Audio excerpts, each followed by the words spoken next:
Hey, Mike, what time is it, Mike? It's time to talk, Curtis. Leadership Trade Talk time. Talking straight about leadership trades. And we have with us today Joey Drake. Welcome, Joey. Guest. We're very excited to have you. Glad to have you, Joey. Happy to be here. Co-worker of ours. Yeah. And Joey's just an outstanding leader. So currently there's a lot of stuff going on in the news, and we're going to talk about some of that, and hence the reason we thought Joey would be an outstanding opportunity to have on the show. Have some candid dialogue, right? Right. Yeah. And let's talk about that candid dialogue, Curtis. Okay, yeah. So real quick, what we talked about is we're going to talk about some sensitive topics today. We're going to talk about race. We're going to talk about how we relate with each other. And so what we have agreed to do is a lot of times when we talk about sensitive topics, we're concerned about how we say things. Mm-hmm. And we don't want to, and we want to say it perfectly, right? Or we want to make sure we don't offend, and that's all really important. What we said today is for our discussion, we're going to assume positive intent. And we're honest with each other. Right. Just be straight, shoot it straight, let's talk. And be less concerned about how we say things and more concerned about being positive and getting out the hard topics, right, that we want to, and trying to model the kind of behavior, the kind of vulnerable conversation and behavior that we'd like to see leaders to be able to have. Right. Exactly. Okay. Now, if Joey, if you'd introduce yourself for us, for the audience, that'd be great. Yeah. First of all, I want to say thank you for having me. I've seen you guys online and listened to your podcast, and I think it's a great thing that you've been doing. So I'm Joey Drake. If you want to know a little bit about my leadership path, I started as a design engineer. So deep dive FPGA, field programmable gate array, design and board engineer. I did that for a number of years. Moved up to managing teams that did that.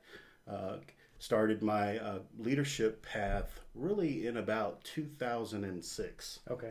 2006 started with a very small team. Okay. I've grown in my leadership roles from programmatic type leadership to functional leadership. Right. I've been in strategic planning, which is looking at our markets and developing strategies and plans and funding paths for things that we have going on in our business. From there to program management. And I've been in program management since 2014. And now... Golly, I remember when you got in there and I'm like... It's amazing. 2014, it's so fast. Time flies. Yeah, it's so fast. And currently I'm a program management director. Right. Wow. And I've got a team that is responsible for a portfolio across the world, 9 direct employees. Multi-billion dollar. Yeah. So I'm stepping into the uncomfortable zone in a lot of ways, and in terms of language, in terms of culture, and that's part of the reason that the job really attracted me. Yeah. And so I'm a learner. I'm a leader that learns. Well, we were just talking about Curtis's books, so yeah, and I share some of those books, and I'll take a picture before I leave to make sure I go and get the other copies. So Joey, let's talk about we have a lot of early career leaders, and when you were in that transition mode of an individual contributor going into a leadership role, what was that decision point for you? Why did you feel you wanted to take that on, and what did you learn on that journey? Yeah, I think part of it is that I've always innately had this leadership quality, wanting to step up and serve. Okay. Right. And I wanted to be there for people. I wanted to. I've taken examples from both good and bad leaders, and I actually had a book where I took notes because if I found something that I particularly didn't like, I would take a note of that, or something that was extra, special. I'd take a note of that because I kind of felt like that would be the landscape that I build my foundational leadership skills on. Wow, that's really good. Yeah. Servant leader, that's what we always talk Great about. Takeaway. Yeah, very good. Well, how about if we jump right into the hard stuff? Okay. Hard stuff. Right. Yeah, the interesting stuff, right? Well, so let's talk about the current events. There's some social injustice and backlash going on. Big time, yeah. From mistreatment of an individual by a police officer.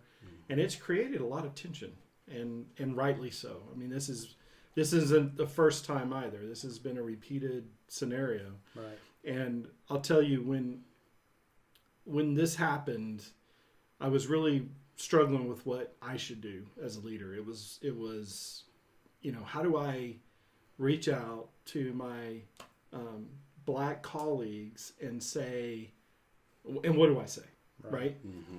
And so I saw a post by Simon Sinek, and he said, I don't know what to do, so I'm listening.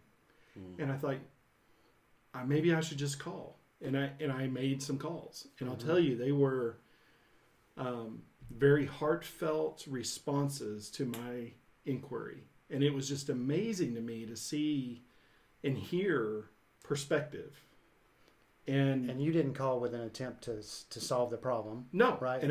Or give my perspective. I mean, okay. I felt like, this is a place where it is not important what I think.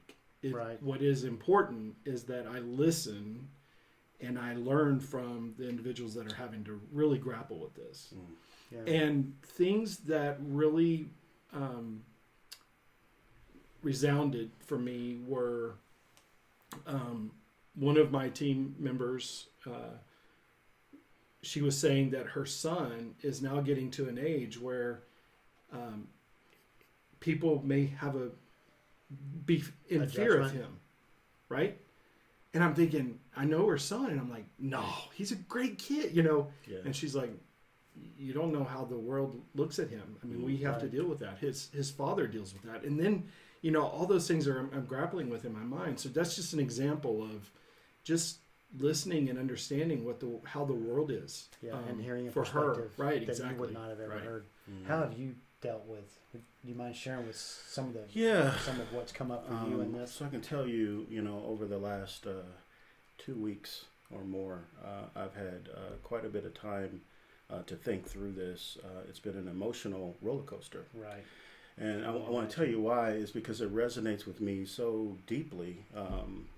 My community, I went to Crenshaw High School in Los Angeles, California. Okay. Oh, Okay. So if you know about Los Angeles, California, and where Crenshaw and Slauson meet, you know that there's Nipsey Hussle in his shop, and he was gunned down,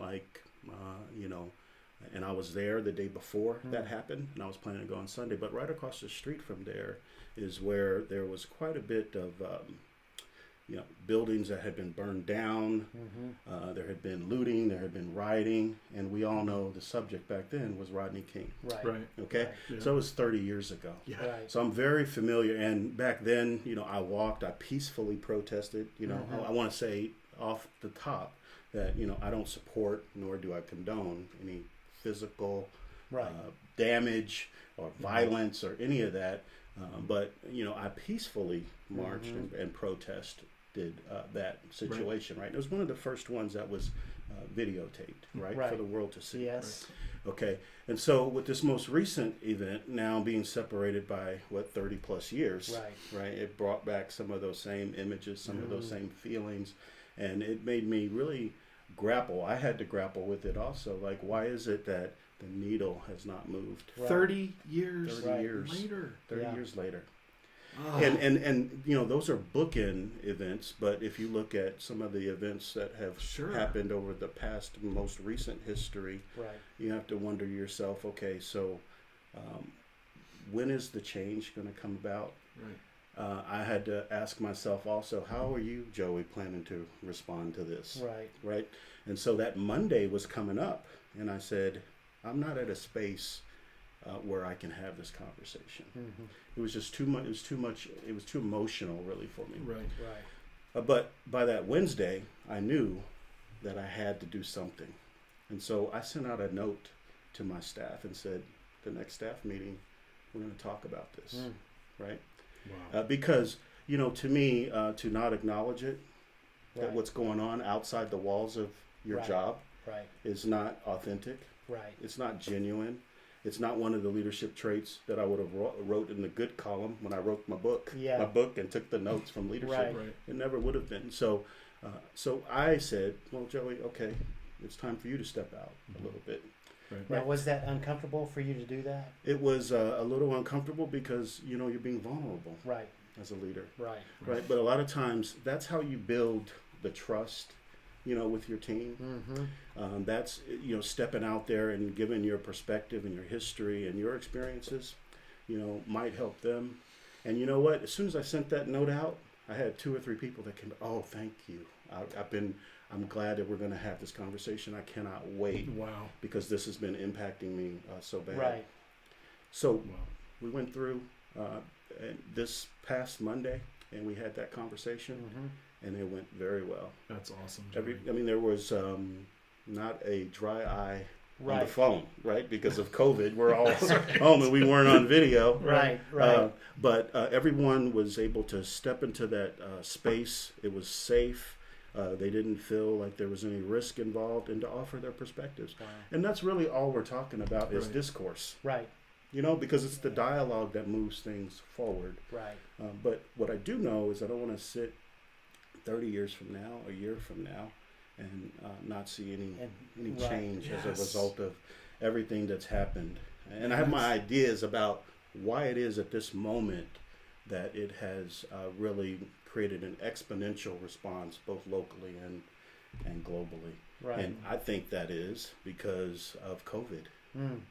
COVID it's has Restlessness. it's been a forcing Yes. function Yes. Right. for us to be at home, Right. closer to our friends and family. You don't have the distractions of going to the gym or going to the shop, doing shopping, and Right. you have to pay attention. You've been inundated with a lot of information from a lot of different media outlets and sources, Mm-hmm. and so now there's a concentration on this event. Right.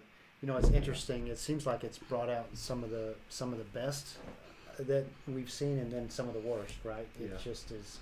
It's interesting how there's been 2 separate perspectives, or 2 separate ends of the spectrum. Joey, one of the things that I too have grappled. Right. Grapple is a good word, or wrestled with feelings and knowing what to do. Right. And how do I respond in a way that is authentic and genuine, and in a way that's helpful, right? And what do I do? And I didn't really know what to do. I sent a note to some Black colleagues that I have that are very special to me, and just said, hey, my heart's telling me I should send you this note, and I'm hoping you're doing okay, right? And most of them responded with thank you for the note. I find it interesting that we always think there has to be a right and a wrong to everything, or a black and a white, or a one side or another side, right? Mm-hmm. And what I think the best leaders are able to do is they're able to actually say, this is right for people, or true for people, and this is true for people. And so do you have any thoughts on how we as leaders can help people understand that what may be true for me could be completely different for you, and that's okay, right? It's okay for us to have separate truths, Mm-hmm. and we can still be very effective as we come together and bring that together. Do you have any thoughts on how we can encourage that? You mentioned dialogue. Yes. Right? You said dialogue was probably the best thing. Yeah. It seems like today a lot of dialogue sparks so much division. Yeah. So how can we create dialogue that doesn't divide people? Has been something that I've grappled with, Mm-hmm. right? How do we? And the only thing that I can come up with is if Mike, or if you offer a perspective that is completely opposite of mine, and I start to feel some emotional tweak over that, I need to stop and say, hey, what's that emotional tweak? I need to go to a place of curiosity and be real open about that. Could totally be Joey's or Mike's truth. It doesn't have to be my truth, and it's okay. Yes. Right? It's okay for us to have separate truths. Yeah. And still come together, and because there are some things that we could sit here, as different as all 3 of us are, we could sit here and say, absolutely, this is something that we all agree on, right? Mm-hmm. And injustice that we've seen is one of those things, Mm-hmm. right? So how can we come together as leaders and help our employees go through that? Any thoughts on? Yeah. So my thought is that dialogue is one thing. Right. And you touched on a little bit, is that the act of listening, being aware and seeing it from someone else's perspective, and not to put up the defenses and not to really be thinking about what you're going to say in response to what that person puts out. Right. It's more about a reflectiveness and an awareness, and even once you go through an experience, it's not done. Right. Right. You can go off and you can reflect and you can come back later and say, you know what, I went off and I thought about this. What's wrong with that feedback loop? That's a little bit of vulnerability. It's a little bit of humbleness. Yeah. It's a little bit of, hey, I went and I really thought about, what you said. Right? In that moment, it might be very difficult to do. And in today's times, right now, it's very difficult because people are so dug in with their one perspective. Right. But I think reflection, right? And then coming back and having a conversation that's based upon your true wrestling with something that might be different than what you had thought. Right. Right? That's great. That would make for a much more meaningful connection. And I think the relationship also gets a little closer and tighter. And the more and more we do that, the more we chip away at those differences. And although we can still disagree, it doesn't get to the level of hatefulness, right, or anger, right, and I can't work with this person, right.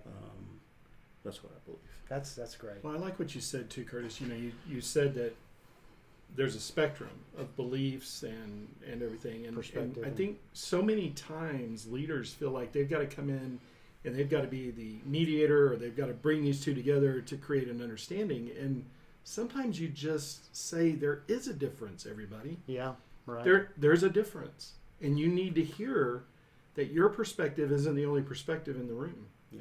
And I think that is so important.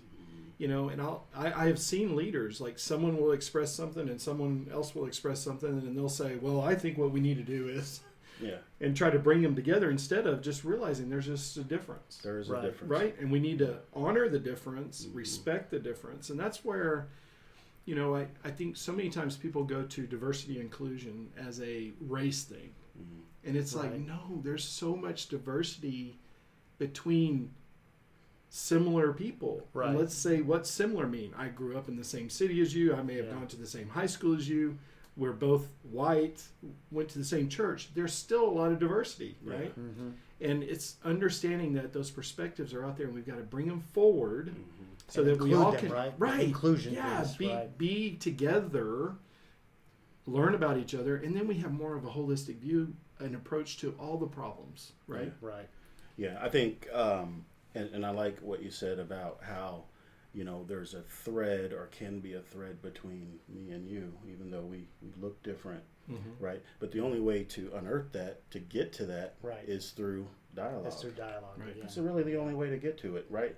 Otherwise, I may think on one facet of diversity that we're different. We could be really very much the same. Right. Like, what big and tall store do you go shop Yeah, at? exactly. I don't know about Curtis. Sorry, Curtis. I don't fit into that one. Yeah. The other thing I wanted to say was, there are some things that are different, right? And we can look at them different, but then there are some things that are facts, right? And if we look at, factual information, I think we can agree on certain facts. Right. But there is going to be maybe an interpretation, even on the facts. I mean, nowadays I don't know, what to believe, but I do believe, what I see. And for this one specific instance, right, with George Floyd, right, in the 8-minute and 46-second long video, what we saw, irrespective of what happened outside of that, before that, and after that, can we agree that that is right or wrong? Yes. It is wrong. Okay. It's an injustice. Yes, So absolutely. So you grow from a point of agreement, right? Yes. And then you figure out. So how do we move forward? Yes. Exactly right. Then you figure out how to move forward. Right. I love that. As you grow. That's really open the very aperture wise. a little bit. Super insightful. Yeah, I think that's really the key. Really is that looking at it from. I like what you said about looking at it from a different perspective, right?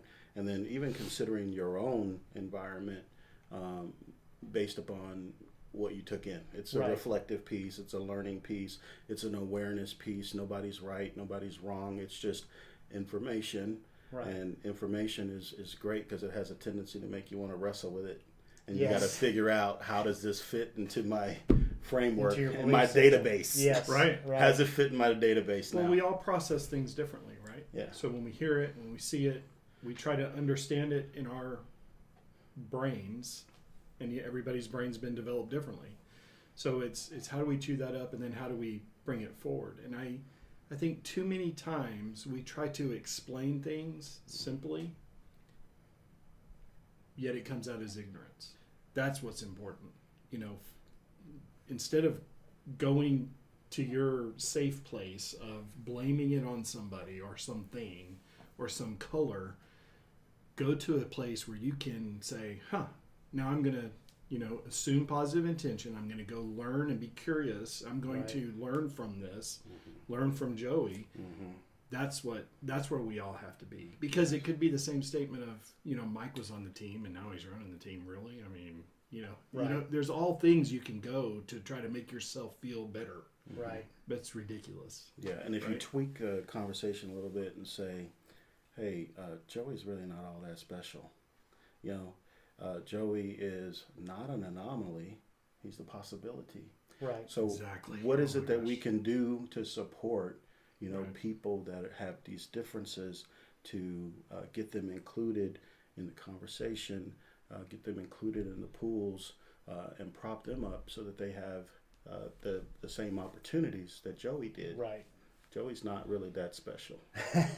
we, That's awesome. we think you're special. By the way, so that's something too I wanted to share with you two, how much I appreciate having leaders like you in my circle that are willing to question my thinking, right, or push back on me, or say, "Are you sure about what you just?" Mike one time said, "I don't think you're assuming positive intent," and we were having a conversation, right?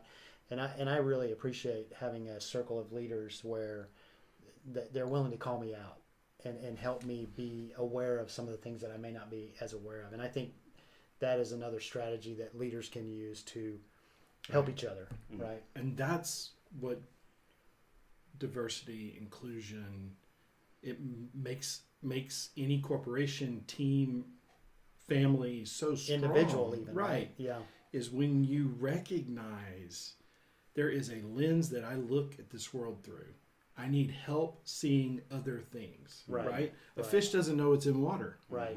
right? But if you help people see, it changes their perspective, and then it opens the aperture to where you start ridding ignorance. You start ridding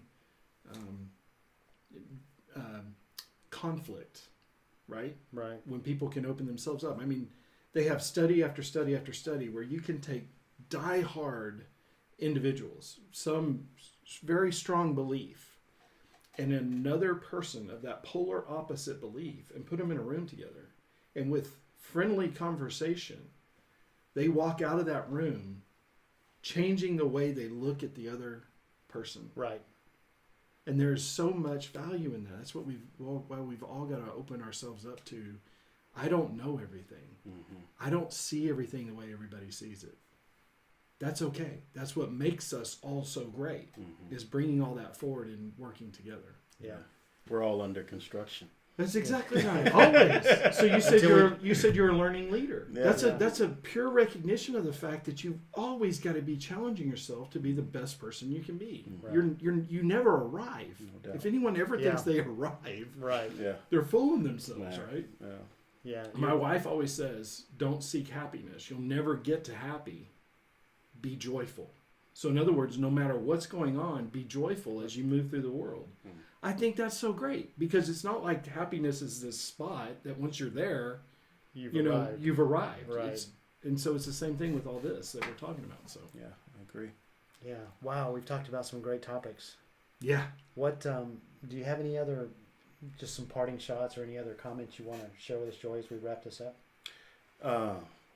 This is the type of thing that we need to do, in our homes, in our communities, in our jobs, with our friends, over social media, is have discourse like this, But discourse without some action is just talking. Right. Right. Right. And so, but it is the first step. It is a segue into change, right?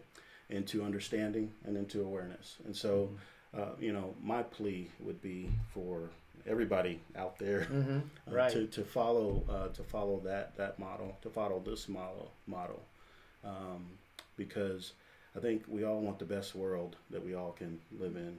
Absolutely. I've got kids. Yeah, I've got family. I got friends. And I want there needs to be a unifying thread, something that uplifts us all. That's right, and that's what I'm looking for. That's great. That's why I did this. Right. Yeah. That's great, and that anyone can, walk around safe in this world and not a target or injustice could come their way because of a color of their skin or because of a certain garb they are wearing or whatever it is. I mean, that's so important. I just had this conversation with my son yesterday, and I've had conversations with him as he's grown. And we're at home. I'm sitting at the kitchen table. He's at the refrigerator, and I said to him, "Hey, let me ask you a question. What do you think about what's going on? In fact, let me ask you a more specific question. When you're driving in your car and you see a policeman, behind you, how do you feel?" He said, he gets physical manifestations of this, right? He gets nervous, anxiety, his heart starts racing, and he's done nothing, right, illegal, but for fear and anxiety, he may actually end up not turning his blinker on and then be pulled over, right. And so for me, it's really that close to home in terms of, and that is just policing piece. But what happens when we go into work, and there are microaggressive statements, or micro inequities, or things that you see? How does that translate into and manifest itself into physical response and or mental response and or is additive to that negative thought that we already have? Exactly. Right. You ruminate on it. That's exactly right. So I think through that and say, there's a lot of pent up potential in a lot of these companies because of that layer. Right. Let's remove that and become as productive as we possibly can. I love that. That is awesome. Yeah, that's great. Wow, this has been, I took so many notes. I think maybe what I'll just say is we hope that the listeners will take notes as they go through this, right? And I think to reiterate what Joey said is stop and talk. Yeah. Sit down with somebody. Have dialogue. As uncomfortable as it is, go ask them how they feel about this, and then just listen. You don't have to tell them that they're wrong or teach them a different way of thinking. Just listen to them. Yeah, you said it. Listen for understanding. Yes. Right. Listen for understanding, not to respond. Yeah. And if we could, if every person on this podcast could go out and talk to two people, two diversely different than you, doesn't mean race, just diversely different than you, and have a dialogue about what's going on in society, see where it leads. Yeah. They could be a Democrat, you're Republican. It doesn't matter. Right. Have a conversation. Yeah. If everybody that listens to this did too, and then they did too, think of the way we could change the world. Seriously. So we're going to take your challenge, and we appreciate that. And we're going to move from dialogue to the next level, which is to take some action. And let's start to make a difference. That's right. Well, Joey, it's been a pleasure. It's been such a pleasure. So thank you so much. Thanks for having me. We do appreciate it. Yeah. Leadership Trait Talk. Remember, on our, you're gonna have to help me out, Chris. It's Leadership Trait Talk, or at Leadership Trait Talk Instagram, right? Right. Okay, and then we're on LinkedIn. We have a website. You can get us on Facebook. Yeah. So please reach out to us. We're looking for listener questions, watcher questions. Right. We're going to start a series where we're going to answer your questions as they come in. It's going to be the end of the podcast, so we're looking forward to. And please, hard questions are accepted. We may not have good answers to hard questions, but we'll give a perspective and do our best. So again, thank you, Joey. Thank you. Thanks, Curtis. Thanks, Mike. All right. You guys have a good day. Thanks. Bye-bye.